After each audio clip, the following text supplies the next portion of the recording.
আমরা কিছুক্ষণ আগে একটা নোটিশ দেখতে পেলাম কলকাতা পুলিশের তরফ থেকে যে আজকে থেকে সামনের 2 মাস সেন্ট্রাল কলকাতার কিছু কিছু এলাকায় কিছু কিছু জায়গা জুড়ে নাকি 144 ধারা জারি করা হয়েছে। এবং কী কারণে জারি করা হয়েছে? এই কারণে যে সামনের কিছুদিন ধরে নাকি তারা কোথা থেকে কোন সূত্রে খবর পেয়েছেন যে কিছু ভায়োলেন্ট প্রোটেস্ট, ভায়োলেন্ট কিছু র্যালি এগুলো নাকি হতে চলেছে।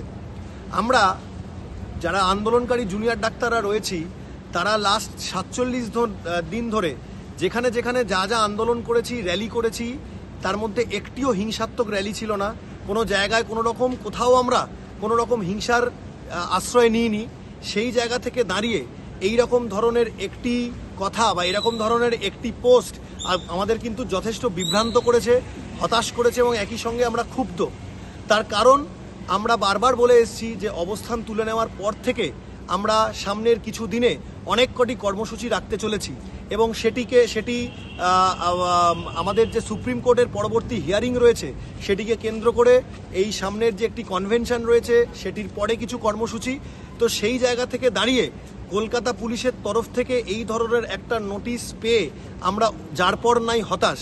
তার কারণ হচ্ছে আমরা কিন্তু দেখে আসছি যে আজকে সকাল থেকে বিভিন্ন জায়গায় বিভিন্ন রকমের সমস্যা আমরা ফেস করছি। আমরা যে কনভেনশনটা ডাক দিয়েছিলাম সেটা আমাদের ধনধান্য অডিটোরিয়ামে হওয়ার কথা ছিল, সেটা কালকে ফিক্সও হয়ে গেছিলো। এসএসকেএম হাসপাতাল থেকে আমাদের যে এসএসকেএম আরডিএ রয়েছে তারা সেটাকে ফিক্স করে দিয়েছিল।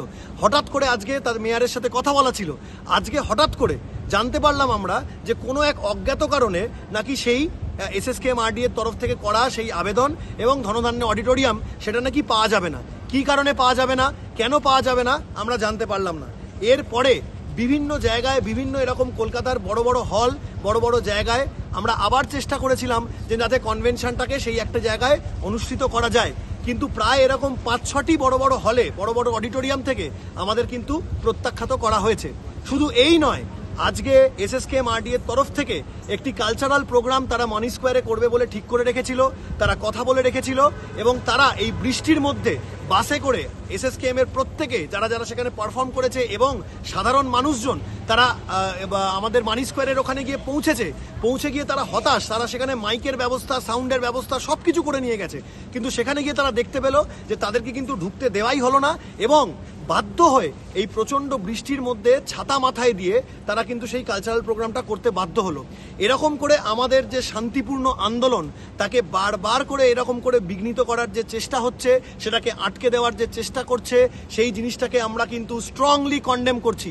আমরা বুঝতে পারছি না যে কেন এই জিনিসটা করার হচ্ছে, কিন্তু আমরা এর সোচ্চার প্রতিবাদ জানাবো এবং বারবার বলছি এই জিনিসগুলো যদি চলতে থাকে, অভয়ের বিচার যদি না পাই আমরা, আমাদের আন্দোলন কিন্তু তীব্রতর হবে এবং সাধারণ মানুষ এর আগে আমাদের পাশে যেরকমভাবে এসছেন তার থেকে আরও অনেক বড় আকারে আমাদের পাশে এসে দাঁড়াবেন।